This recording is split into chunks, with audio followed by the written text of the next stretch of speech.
Hey, it's John Reed. The first day, kind of a pre-day, I'm with Geoff Scott, CEO of ASUG America's SAP User Group. We're at the ASUG Annual Conference, otherwise known as Sapphire now. I know. What do you think of that? I do like it when you turn it around. Now, Yeah, is that- I do call it SNAC, so Sapphire now, ASUG Annual Conference, and that doesn't get a lot of people a lot of joy. So Not a lot of joy, but... No, so they prefer ASUG Annual Conference, Yeah. Sapphire now, or you can reverse it.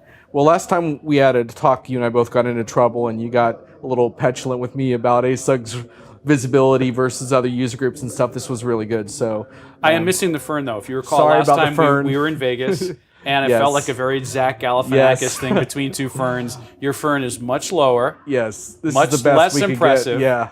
Yeah, and you and I are in this tiny little room. and it's hotter than It Hades is and he. so hot in here. This is So- all for you guys. This is for you. This is for you. And if I'm breaking out in sweat, it's Yeah. not the questions you're asking today, John. I don't know. We'll see It about could that. be, but it's just because it's so hot in here. Okay, so there's potentially a record number of people attending this year, Yeah. something like 19,300.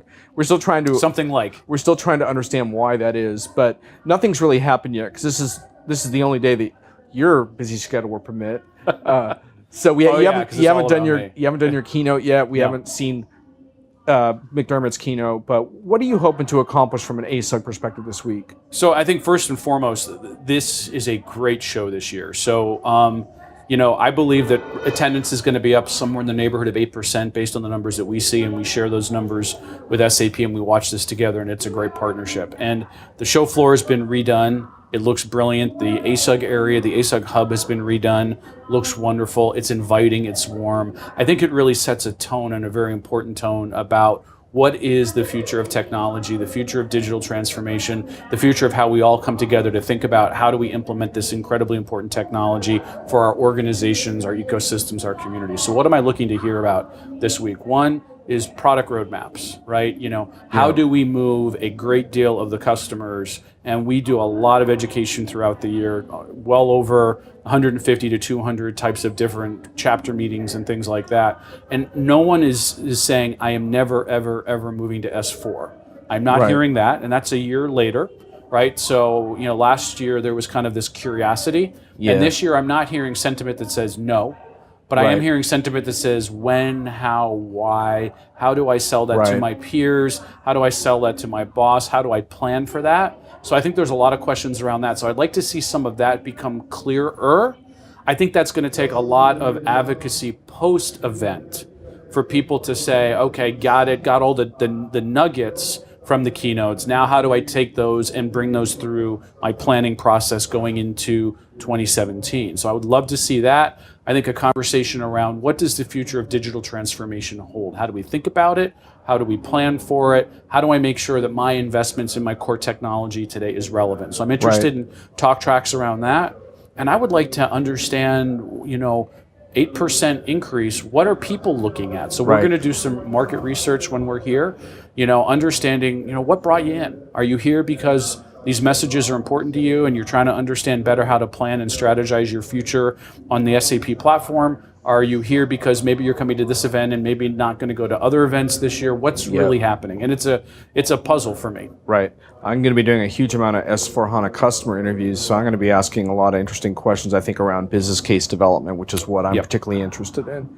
But one of the big things that you guys announced just in the last few days is, and we're going to cover also an interesting acquisition that you've made. So for the viewers, definitely watch this whole video. All 35 hours of it? All 35 hours. Because you and I are going to sit here the entire week and just go 24/7. So you and DSAG collaborated on a significant paper, in my opinion, on digital transformation. And I've been giving ASUG a hard time since before you even got here about wanting to see you do more work with DSAG. So that also impressed me because it's really, really tough to agree upon positions like that as groups. I've been there, I've tried to do that, it's really hard. But the other thing is that, correct me if I'm wrong, but my view is that if you guys, as the major SAP user groups, take a position on digital transformation first and foremost, then you can start to take positions on how SAP technology fits into that. Yep. Because without the broader picture of how industry is changing, how can you possibly make sense of whether S4HANA makes sense or whether cloud portfolio that SAP is offering or business networks as they've been called? I think they've changed that to digital supply networks, but same difference. Same difference. So that's my position, is you have to start there. And I think, John, that's important, because the first thing you'll notice about the digital transformation white paper is we don't specifically talk about SAP technologies. We talk about, there's a section that talks about S4 and talks about the broader digital roadmap. Yeah. But the purpose of this paper that we wrote with DSAG was not to get into a section by section, tear down of the various SAP technologies. What we wanted to do was really talk about the broader digital transformation landscape. Why should you care? Why should you be thinking about it? What does it mean to you as an SAP customer? Why is this important to you? And more importantly, what do you do about it, and how do you start to plan your strategies? And I think you're absolutely right. Our intention wasn't to answer all those questions, but to take 10 pages or so and start to at least have people think about what are those essential questions that they should be asking, and how do they want to engage their peers in their organizations? How do they want to think about all of that? Because what you have to do first is get your organization to agree that digital transformation is real. It is happening. There are going to be people out there who will disrupt your industry. And once you start to think along those lines, what do you do about it? So an important thing that we did, and we did this in January of this past year at our annual volunteer meeting, and we brought a whole collection of volunteers together, and we gave them an early draft of the paper because we wanted to test, does it resonate? Does this make sense? In the volunteers as a collection of early adopters, do they get it? And many of them said, you know what? This is brilliant, because I don't think my leadership and my management even begins to understand what this all means. And at least ASUG and DSAG have put it into consumable chunks of information. And I think that's super important. And it's not technical. We did not want to write a technical piece. And Shakib and Bill wrote a brilliant piece in the fall of last year on SAP's view of digital transformation. And it was spot on if you were talking about software and why you should buy SAP. Absolutely great from that perspective. And Shakib and I have talked about this. And I said, no, let's talk about the broader industry implications, the broader ecosystem implications. And that's what this was really meant to do. Right. And how the heck did you and DSAG get on the same page with this? I mean, I think a lot of good things about DSAG as well, but to imagine on a issue as sensitive as digital transformation and because essentially you're speaking to your own customer base about how you might need to change as well. Yeah. So you have all these different. How did you pull that off? Was there a lot of heated arguments and?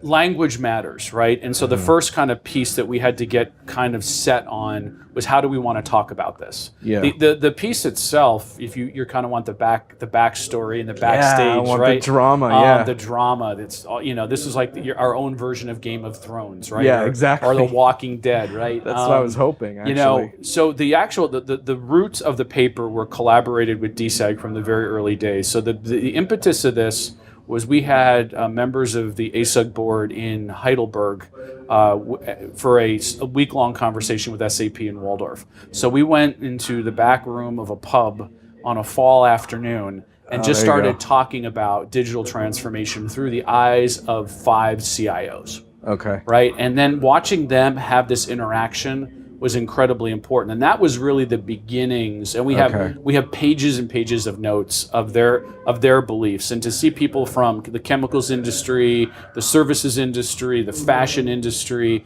start to talk about their view. And in many ways they were the same, and in some ways there were some nuances that were radically different. And I thought, well, let's make this a real game changer, and let's bring DSAG into the mix. And there are some great progressive thinkers inside of DSAG, and they said, absolutely, let's talk about it. And actually, when we were in Germany, we sat down with some of the DSAG team and said, let's contemplate doing this together, because we think, if ASUG does it, it's interesting. If DSAG does it on its own, it's interesting. If we do it together, it's incredibly powerful. And so that was really the beginning of saying, what was the important thing for us to do was to do it jointly. And then we had to work through, how do we language this? And, we speak, and you pointed this out so eloquently over the years, we speak with different styles. Right. And so what we had to do was reconcile those styles. Yeah. And I think we did a pretty good job of that. There was some give and take. Right. And we had some help from the outside. Right. So we had some people that really know brilliantly how to write and did a nice job of kind of, and those independent people were willing to kind of calm various sides down when there was a sentence or two that just didn't quite, work. Right. And to DSAG's credit, they've been wonderful at this. And they have. Well, I noticed you had Otto Shell involved, who's been someone I've respected for a long time. And I think if you guys get a chance, Otto will be here tomorrow, or tomorrow night or Wednesday morning.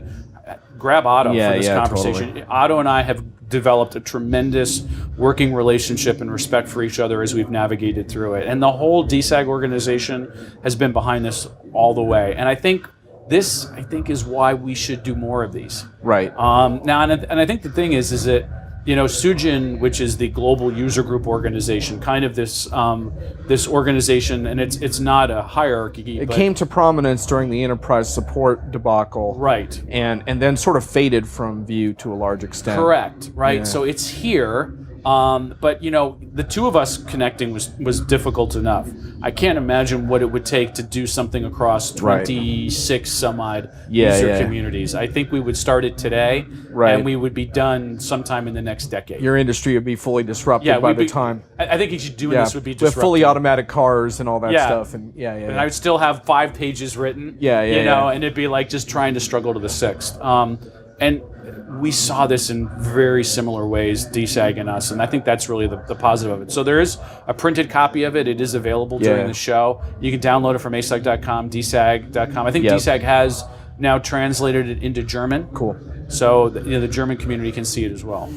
Now, I promise you I wouldn't bring up this person. I'm not going to, but just because I don't want to bring an individual into this, but there was a critique of some of the themes of digital transformation by someone who's active in the SAP world, and one of the critiques was that this might be a big deal in new industries if I'm forming some new .com, but in my industry this is more incremental. I've been dealing with change for a long time, and the reason I wanted to ask you about that is I do hear that a fair amount from big SAP customer, people that I know, big customer sites. They don't necessarily feel the intensity of so-called disruption that say I do as a member of the media, where every day I'm like trying to figure out how our business model is going to last the next year, So what do you say to that criticism? So I think that there are parts of that are absolutely correct. If you and I were to wind back the clock 30 years and think about the initial customers that adopted SAP in North America, they were disruptors. They were game changers, right? Because that didn't exist. That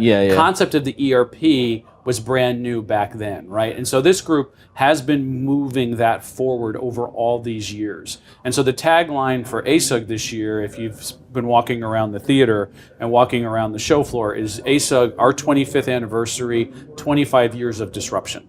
Because we believe that our community and SAP has been disrupting for 25 years. But I will tell you that I think that the disruption that you and I are talking about is radically different. And why is that, right? Obviously, the cloud and the ability to deploy large-scale implementations in a scalable cloud infrastructure is a game changer, right? And all the conversations we have, and I don't want to debate cloud versus on-prem. That's not my intention, because different people do things for different reasons. But the fact that you can instantly scale something up on an AWS or an Azure or even HANA Enterprise Cloud, right, is an indicator that you can do things at a speed and velocity that you never have been able to do before. And Apple talking about that a large chunk of their own iCloud infrastructure is done on other people's web platforms is an interesting conversation, right? And the ability to scale. Well, it's funny because people talk about business disrupting business, but I almost think culture is disrupting business. Yeah. Like, because when I first got a cell phone, I don't know if you got the really big ones. And I don't know that was a huge culture change. It just kind of allowed me to talk while I was driving and stuff. But when I see the way kids relate to their smartphones today and how they communicate and interact, I see like a real shift. And then you look at things like unbanked in South Africa, in African countries, and how banking is changing for people with, and you're like, wow, these are actually profound changes that are happening. Tectonic changes, right? And so when you were talking about the first cell phone, I got to tell you, I had this image of you. I went to Hot Tub Time Machine, and that scene, and he's got the big first gen cell phone that was skiing me, down. man. It is you, isn't it? It is you. So, if you think about a couple of, and I hate to bring these examples up because I think they are overused and tired, but let's play for a moment because they are kind of well known, right? Let's talk about Airbnb, right? And, I kind of, pause a little bit, but the idea that you've got, a lot of hotel chains that are potentially big ERP customers, right? And customers of SAP, right? And along comes Airbnb and you say, well, no one's going to disrupt my business. But just because you run SAP doesn't mean your business is going to be disrupted or your industry isn't going to be disrupted. It will be, because I don't think, the Starwoods and the Marriotts and the Hyatts and ... ever thought that this upstart Airbnb, which could scale on a public cloud infrastructure, that would come along and radically change the idea of what asset management is and how you go and get a hotel room or a house or whatever you're going to rent, right? That has been completely shifted, right? The idea that by 2030 there'll be a 3,000% increase in crowdsourcing, right? The idea that the employment models are shifting, right? And we see this happening even within the SAP ecosystem with a dramatic rise in the number of independent contractors, dramatic rise in consultants, and whether you think offshore or onshore, right? That work model is changing. And then take a look at Uber, right? And the idea that, no one ever thought that the taxi cab industry would ever be disrupted. Well, it has been, and it's not only has it been disrupted, but people who never even would have thought of accessing those types of services are now using something like an Uber or a Lyft to do business, right? People using it to take their kids back and forth to school, or so I mean, this disruption is real. And so what we talk about in the digital transformation white paper is you have to think about how is your industry going to be disrupted. If you say it never will be, congratulations, you are ripe for someone to come around the corner and take something from you, and it may be gone before you wake up and realize that it is. So start a thought process now about where will that disruption come from? How might it come? How might some of this technology manifest itself? Because all you need in today's world, John, and you know this, is a couple people with a good idea and a lot of passion, and before you know it, up starts something that radically changes it, right? And so I think my criticism or concern, like a lot of what ASUG has done here, my concern would be, and we have yet to hear what SAP says the next couple of days about how S/4HANA fits into digital transformation. But I think a lot of the most exciting digital products I've seen in the last year are pretty small in scope and modest and easy to get going, and involve things like open source tools and easy builds and quick apps and quick wins that build into momentum and touching customers quickly. And then you look at S4, and for an established SAP customer, that can be a big technical project for many of them. And to me, that's not always at the heart of digital, is a huge overhaul of your technical architecture. Sometimes you need to hit things quickly. So are you running a risk that you might be appearing as sort of essentially becoming an S/4HANA salesperson instead of someone saying, hey, I'm not sure if you need S4, but you need to be thinking about these issues? And I think maybe one of the reasons that we're seeing the uptick in registrations this year is because people are thinking about these issues, right? I think, my thought process, John, has changed a lot. When I first came to this job at ASUG now this will be my third Sapphire as the CEO, Sapphire ASUG annual conference. I just slipped up there. I did, didn't I? My third ASUG annual conference, Sapphire now. I thought about the ERP as kind of like a utility, right? As electricity, we always assume electricity is on. But now that you watch digital transformation, I don't think that anymore. I think of S4 and the modern ERP as the digital core.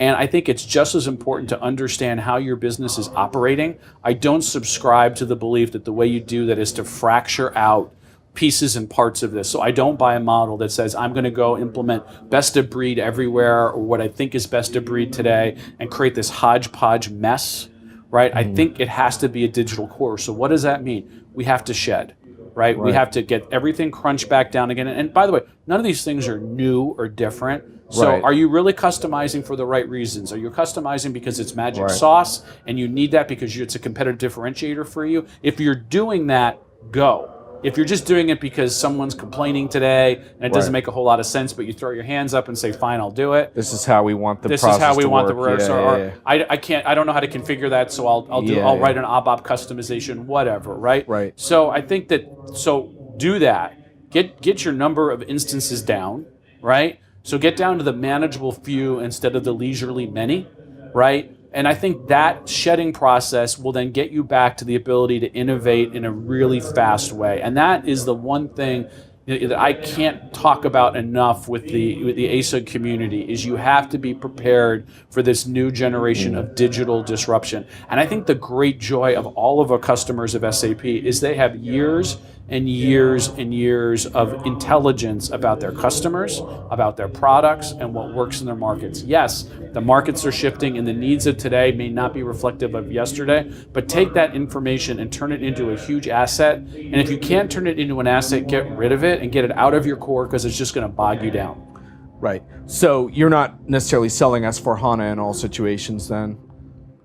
No, and what I'm selling is and this, we're going to draw a fine line of distinction. I think that the future digital core has to be fast, has to be configurable, has to be able to run at the speed of the data volumes that are coming at it. Yeah. And at the moment, S4 answers those calls. Right. Okay. So, but so what I believe is the future business, the business that will be successful in this digitally transformed age, is one that can connect the dots the fastest, can bring the data in the fastest, look at it, think about what does it mean inside of their industry, what does it mean inside of their economic models, and leverage it. And the digital core has to be reflective of that. Right. So just for our viewers, since we're not going to have time to do this, Geoff and I could have a much longer debate right now about what Gartner calls bimodal IT and whether or not ERP should be at the core, the digital core. Geoff is essentially saying yes. We could have a much longer debate about whether that really applies in all situations or not, but it's a really good debate to be having, and I'm sure we'll be talking a lot about it this week. We have 30 hours to do this, so we could have this So we're not going to do that.